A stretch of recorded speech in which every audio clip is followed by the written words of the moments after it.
Yo, what's up? I'm back. This is Seafood Gus. I've been taking a little hiatus from the videos to focus on the training, my own personal training, and the training at the village. However, I got approached a while back from a good friend of mine named George, who this guy's put some serious work in. He's a Navy vet. He put his time in with the civil rights movement. He's just an all-around great guy, always nice and kind to me when I see him. And he asked me about a self-defense video for canes. He's getting up there in age and he wants to know how to defend himself. He has combat experience. So, he's like, if you can show me a little bit with what I understand about combat experience, it should really help me with feeling safe. And I think that's a good thing. I think everyone should feel safe. So here's a cane video for you, George. I hope the rest of you guys enjoy this. Like and subscribe to the channel. So check this video out. This was a lot of fun doing it with my man Bao. And we'll see you guys in the next video. All right, so we're talking about the cane today. I like the cane. It's a non-threatening weapon, but it can do a lot of damage. And as you heard me talk about earlier, my friend George asked me about the cane and how to use it self-defense. Once again, thank you for your service, George. We appreciate you. But we're going to talk about a couple things, and we're going to keep it really simple. If you guys want a much more in-depth concept with the cane, just let me know. We're going to show you village style, how we do it today. And the one thing I love the Cane Master canes. They are really good. They're durable. I've whacked quite a few things and people with this, and it tend to have stood up through the test of time. So thank you guys at Cane Masters. I'm not getting sponsored by Cane Master. It's just I love their product. Okay, so let's talk about a quick drill that you guys can do. One of the things I teach my students, but one of the things I also teach people who learn how to do is how to get into position. So a couple of ways of doing it is there's the whole, let's not fight, and then learn how to flip the cane into position, okay? It's a very simple drill. It's very smooth, and you just turn your hand to the right, catch the cane, and then roll it down. So it looks like this when you do it, right? So if a person like Bao were to come at me, I would be in position already, okay? Very quick, very simple. That's if you're holding the cane like this. And some people say, well, why? Well, you might just be holding, you may be opening up a door or getting into your car or whatever like that with your cane, okay? So once I'm here, right, then I go into position. So let's talk blocks first. A lot of people just go right into the attack, but I like to cover a few other things as well, which we will get to those parts of attack very soon. So let's talk about blocks, okay? So one of the things in blocking, you're gonna hold the cane by some people call it the horn or the handle or whatever you wanna call it, whatever makes it easier for you. I like to move it from the rear. That's what I like to do. Some people just move the whole thing, and it's all good, whatever works for you. But you have to practice it. You have to practice it. So if someone like Bao comes, he wears a reach, then I use my hand and I grab it this way. So it's easier for me to block. And if I step down, now I'm in position to go back and do whatever I'm going to do, right? So that's kind of the way, or if he comes in, I go this way, right? All guided by the end of the cane here, okay? Really important. Now, if this is not a cane for you, and maybe I'll get a chance to show you, you can use a long stick, right? 3 foot, 4 foot, whatever. You can use a stick that way as well. You may be out on a walk or whatever. So let's just talk about cane now. So the other thing, so that's in what we call, this is also from Kung Fu, called a horse riding script, okay? You're gonna hold your hands are both down, right? If you go what we call a yin-yang grip, we're talking about village fighting terms here, then you can use it the same way. So if he throws, I'm here, right? I'm pulling with my pulling muscles with my left hand, pushing with my right, controlling it here. So when he pulls, right, boom, right? And as you see, for those who see this, you see it in our strike already.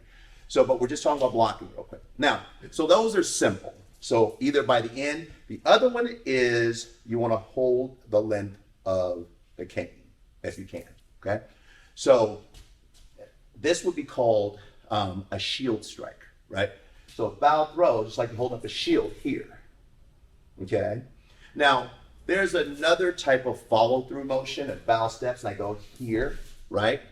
Now, that is not a shield strike. That's more of a follow-through strike, and that's clearing, and that's a good strike as well.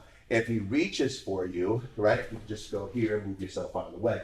A good thing to work on when you're working with the cane is your simple foot movement, moving your feet back. It's almost like salsa dancing. Okay, so if I'm just continuing a follow through block, I'm going to go here, boom, and now I have my attack, right? Whatever I'm going to do at that point. Because you're not defending, you're attacking once you're in this position. If you're holding a cane and someone's throwing a punch at you, after you get past the initial block, however you do it, be it a follow through block or a shield, right? Then you're going to go to an attack concept, right? It's important. So let's go back to the shield. So I'm going to hold the ends like this, and Bal's going to come, and I'm just going to move off to the side, right? And the same thing works if he throws the other hand. I'm going to move off to the side, right? If he throws this hand, I move to the inside here.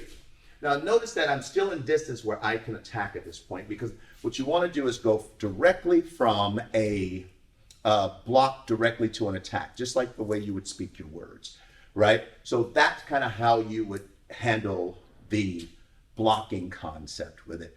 Cane does so many things. It does throws and hooking motions, which we won't get into those. We're just going to deal with simple self-defense, right? Simple attacks. And it's really important to understand that. This is a very short video. You can, enjoy it. You can play it back and forth. And the goal for you is to walk away having a little bit more understanding with the cane, which is a fun weapon, by the way. Sometimes I fake an injury and walk around with my cane anyway, just to see what happens. But the other thing is when we're blocking, right? So let's say if I block them here, I may also move them, right? I may also move them. And so let's do it from this side down. If you go here. So what I did is remember, using the back hand, on his lower back, I pushed him this way, right? Now I'm being nice to Bao. I probably would whack him to move him. And some people say, well, that's a strike. I go, well, it can be a strike, but that wasn't my intent. My intent was to move him, okay? So it's important to understand when you're blocking that it requires your practice. Remember, you start here and you prepare, right? You can move here, you start here, or you go here, right? And that's if someone says, say if I have a purse and I'm female and someone wants to grab my purse, right? Boom, I'm there. Or you have a man purse. Okay, I admit it, I carry one every once in a while. You got glasses, you got all your stuff.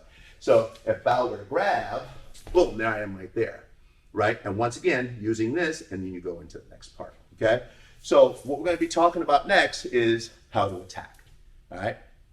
Okay, so now we're gonna move to striking, right? Now, the simplest one is someone comes up to you, you put the cane right there and you jab them, right? That's the simplest one, right? The other one is a power strike where you grab it and you come and you whack it. I don't want to whack Bao because, the money maker. But it's important to understand when you're hitting with the intent to harm someone. You're not hitting with the intent to just back them away a little bit because an attacker is going to just come back, right? And so the goal is if you have to hobble away, you hobble away, whatever you need to do to be able to defend and flee, okay? So once again, he comes in and I jam him, right? Or he comes in and I grab both hands and I just whack him, right? Now you can also whack this way too, wham, right? It's okay, either way. Now some people ask about, well, what do I do with the hook end? Well, the problem with the hook end is that you have to know exactly when to do it. So I would use the hook end when I am maybe defending. So let's say if I'm here and he blocks, right here, now I'll come in with the hook end, right? Because this is, when I do this, right, this becomes, once again, not a threat, becomes a bigger threat when he sees this end right here. So that's why I use it when he can't block, right? So if he throws me a punch, let's say if I shield hand, I go shield hand here, and there's the face right there, right? You always want to hit targets where he's going to have a hard time recovering from. Now, let's say if you're a little mobile, right? Let's say if you're mobile and you can use your body, your entire body, right? So Bao will come in, and I may kick and then come down and whack, right, to the groin or something like that, to the shin or something like that. But I love using the end here. It just kind of just gives you more fun toys to do. So if Bao throws me a right, I'm gonna go one, there's the ribs right there, there's the face right there. I can hook the leg and pull him in. There's all kind of stuff that you can do when you're having fun with your attacker. I guess that's the way you would look at it. But it is fun when you do it that way. So when you're blocking, right? So now I'm going to add a block to a defensive attack. I don't know if that's necessarily correct, but it's an attack, right? So Val's going to throw me a punch, right? I'm going to shield here. I'm going to pop to the eye. I'm going to hit to the lower back. Boom. And then I'm going to hit to the head, right? And don't worry about hitting, more than once with the cane, right? Now, what happens if I go to jam? And this is where you have to know your body. What happens if I go to jam and I just mistime it? It's wrong. Something happens. And Val grabs on the end of it, right? So he comes, he grabs, right? What I want to do is plant my body. I want to bend my knees just a little bit, kick to distract, and then jam it, okay? So those things are really important when you're playing with the cane. I like the cane. I'll walk around with it, but when you have all this level of gorgeousness, people think you're a pimp. So I don't want to always walk around with a cane. But when I do, right, I'll have it on my wrist because it's more gentlemanly like to have it like this. But the reality at the end of the day is you want to understand how to use it and play with the left hand as well. If you're right hand dominant, play with your left hand. Because if he goes to try to grab it, I may pull it to this side and move his hand this way, right? So those are two of the basic strikes. Know the anatomy of the body. You have the groin, you have the torso, you have the throat, you have the face, you have the head. I also like hitting to the side of the neck too. That's where the carotid artery is at. And it can lower his blood pressure and has a hard time getting blood to the brain, so you can pass out there. Some people like the knees. The knees are great, right? The knees are great. And as you get advanced, you'll understand how to manipulate and move the person. But this is just basic self-defense and get out of there, okay? All right, we're gonna move on to the next thing. Now let's assume you've been practicing with the cane, right? And you wanna try a few other things, right? Another way you can do it is hold it like a shield down your arm, right? So Val goes to throw, boom, there it is right there. And now I'm going directly in, right? Right. The other thing is I can swing and hit him this way, right? The other thing is don't come in too fast. The other thing is he comes in, I swing it up this way, boom. And that's just a distraction to a strike. If you also happen to hit him, it won't be devastating, but it'll be enough to distract him. But if Val comes and he swings like a wild roundhouse punch, right? And I come like this, I may start there and then look directly into, my fun stuff. Now, the last part of this is the hooking, right? Now, the hooking goes deep. It goes into throws, it goes into simple actions. But once again, the purpose of this is to give you something simple, right? Now, there's a few different kind of canes. I like this kind of cane, but what happens if you don't have this kind of cane and you have this one, which is not so much of a pointed hook, right? So let's say if Val throws and he goes here, boom, I shield that way, and I may hook him this way, right? Or if he throws that punch, I hit with the end and I hook into the ribs. It's going to hurt, right? We don't even need to talk about, we do need to talk about the eye? Okay, let's talk about the eye. Val will throw, I'm gonna block here, and I'm gonna go right down into the eye. Now remember, this is about saving your life. This is not about being nice and kind. And if you are like my friend George, and someone attacks you and you're a Navy vet, you're not going to be nice when someone's attacking you, right? Because they shouldn't be attacking you, just should be thanking you for your service, okay? So those are simple ideas behind the cane. Play with it, rewind it, comment down below if you want to see more, but we have a lot more weapons coming. Like I said, I'm back. It was on training hiatus, let's call it that, okay? All right, we'll see you guys next time.